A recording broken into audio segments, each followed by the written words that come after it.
and welcome to Uncle's channel. Thanks for watching today. And of course, we have the newest game announcement from Software, and it's not going to be Bloodborne 2 or Bloodborne Remaster, but yet another Elden Ring expansion. Now, it's not like a DLC or a true expansion. It's like its own standalone game called Elden Ring Nightreign. And I've gone through the trailer, I've gone through the hands-on reactions to the game, people that got to play it ahead of time, as well as an interview with the director, who is not Miyazaki. And I've got every bit of information that I can gather to sort of summarize and give back to you as the best summary of the game possible, because this is a very different direction for from Software here, because this is not a single-player game pretty much at all. I mean, you can play it single-player, but it's meant to be played as a co-op roguelike game, really, for the most part. And it's not going to be a character development RPG in that manner. Now, you do start the game off in the round table hold, very similar to like you have in Elden Ring, and you get to choose one of 8 streamlined character classes. And what I mean by streamlined character classes is the idea is you're not going to be basically a blank slate of a character and you develop your own attributes in whichever direction you want. You're sort of going to choose like a mage character or a faith build character or a heavy weapon character or just sort of an all-around character, and that's the character you're going to have throughout the rounds of the multiplayer experience, and you can develop that as you go. And we're going to get to that in just a second as well. Now, the 4 characters that have already been released, or announced anyway, are the Wilder, who's an average soldier, just a normal run-of-the-mill Elden Ring character. Then you're going to have the Guardian, who's going to be more like a buff character, with like a heavy weapon, heavy armor, sort of like a bonk build inside the Dark Souls games. And then you're going to have the Duchess, who's going to be more focused on a dexterity build, maybe more akin to like something from Bloodborne. And you're going to have the Recluse, who's going to be a mage build with more distance attack. Now, there are 4 more character classes that have not been announced yet, and I do know one of them is going to focus on more of a spirit summons, and so you can actually, summon your little creatures or your little monsters to attack for you. And then outside of that, be 3 more other classes. I'm assuming one of them will probably be maybe like a archer. One would probably be more of a faith build, and who knows for the other one. But those are my guesses, but we only have 4 completely confirmed at the moment. So you choose whichever of the 8 character classes you want to play with. Your 2 buddies also choose the character class that they want to play with, and you 3 are cast into a randomized Limgrave environment. It's not going to be directly from the Elden Ring game. It's just simply going to be the environment with the proper assets throughout. Different castles, different holes in the ground, different temples you can explore, things like that. And you and your 2 buddies here are going to choose a place on the map that you want to explore. You can go pretty much anywhere that you want to, but as you're exploring the area, there's a circle that's going to be ever encroaching upon you as you're exploring the area. And as you're going through it, you attack enemies, you get experience points, you find new armor, you find new weapons, and you're slowly upgrading your character. And you can go to Sites of Grace here and heal up at the Sites of Grace, or you can do a quick leveling up at the Sites of Grace. It's not going to be like a full-blown, choosing your stats. It's simply going to be like a quick 1 level up with that pre-made character design that you've already chosen. And you basically do as much as you possibly can within this 15 minutes of the ever-encroaching circle. Now, when the circle gets down to a small enough area here, at that point, it's going to trigger a randomized boss battle. And some of the bosses are from the Elden Ring game, some of the bosses are from the Souls games, and some of the bosses are brand new just simply for Nightreign here. And if you and your buddies defeat that boss, you have completed round 1 of this particular level. Now, there are 3 rounds inside of a level, and so after you defeat the first round, then you're cast into another randomized environment with an ever-encroaching circle, and your goal is exactly the same.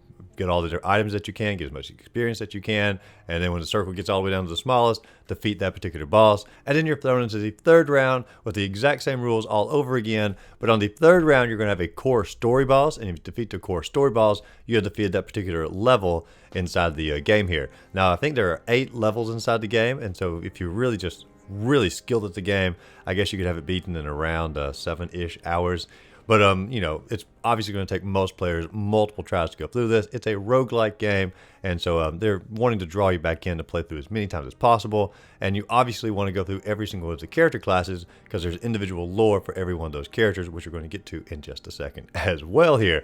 But let's talk about the gameplay just a little bit more inside the game itself, because there are a few more things that have been changed as far as like, I guess, basics for the Souls series. And first off is going to be how you die in the game. Now, in a core Souls game, you pass away, you go back to the last Site of Grace, or the last bonfire, or the last lamp, and you have to journey back and find your souls and continue your adventure.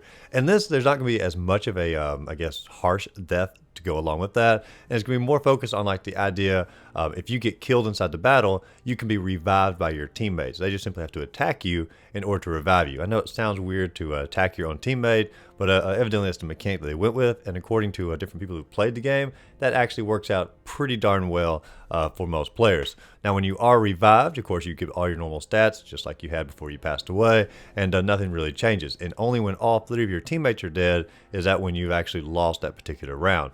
Now, if your teammates do not revive you, you still get revived anyway. You just simply lose a level that you've leveled up from the Site of Grace, and so there is a punishment for that. But evidently, like the whole idea of attacking your teammate, you know, from a distance, like your mage spells, it just really works out really well, and it's a fun mechanic. I can see how it can be a little bit confusing at first, but like I said, people who play the game really do like it. Now, like I said, the game is also a roguelike game, so you are going to get permanent upgrades to your characters as well, but it's not going to be like a normal level that you simply go up one at a time. Between every round that either you defeat or that you pass away, you collect a currency called a merc. I don't even know what that word means, if it's even an actual word. Perhaps they just simply made it for the Elden Ring game here. But you can take this new currency back into Round Table Hold, and you can buy basically relics, which is sort of like a amulet or a ring from the Dark Souls games, or a rune from Bloodborne, and they basically buff your character in a certain way, and you can attach multiple of these relics to your character, and you can buff your character for the next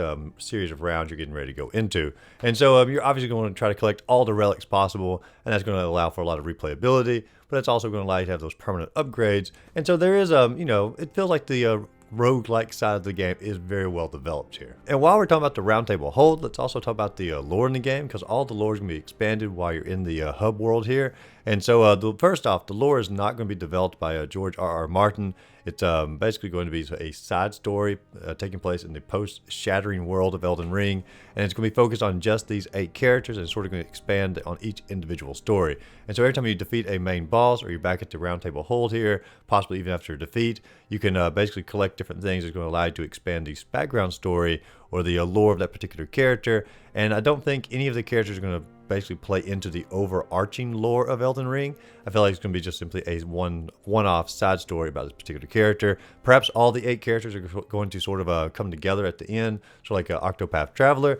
I don't know about that. I would imagine they're probably going to do their best, because I mean, even if it's not developed by George R.R. Martin, From Software has amazing lore, and so I trust the 8 characters are going to be good lore as a whole. But it's not going to be expanding upon the, all the, Children of America, any of that. And so that's a little bit disappointing, because I would love some more core Elden Ring lore. But, I'm sure these stories are going to be good in their own right. Now, me personally, I am pretty excited to play the game, but at the same time, I would be a little bit disappointed if this was just simply a core From Software game in its own right and not attached to Elden Ring in any form or fashion. And I say that because, like, when I play a From Software game, I'm very slow about the game.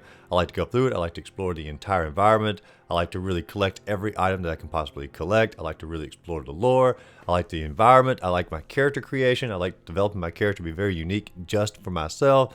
And this game here pretty much strips all of that away from the experience, and you're left just simply the core From Software mechanics as far as like combat, as well as like the atmosphere and the cool looking bosses. Now, I do love those aspects of a From Software game, but if it was all on its own without any of the other stuff, I probably wouldn't like it as much. But since this game is an expansion or pre-attached to Elden Ring, all of that has already been developed, and so it's okay just simply to focus on the the core gameplay mechanics as well as the atmosphere, and just simply enjoy the co-op experience. And so I am very excited for the game itself, for what it's offering, but I don't think it's going to be a $60 game. I'd say maybe a $30 game. I can't imagine basically charging full price for this, because it does feel more like an expansion of Elden Ring, or like a mod or a DLC or something like that. Even though it is its own standalone game, I cannot imagine them asking full price for this. But even if they do, I know I'm a huge From Software fanboy here. I'll still buy it regardless. But like I said, if it was a standalone game, not attached to Elden Ring in any form or fashion, I probably would be a little bit disappointed by the announcement. But since, like I said, it is attached to Elden Ring, I am very excited to play it. But what are your thoughts about it? Are you excited for Elden Ring Nightreign? Are you going to pick it up? Are you going to excited for the co-op aspect? Let me know in the comments down below. And as always, if you enjoyed the video, be sure to like and subscribe to the channel. Check my other videos listed up above, and go out there, find a great game to play. Simply have a great rest of the day.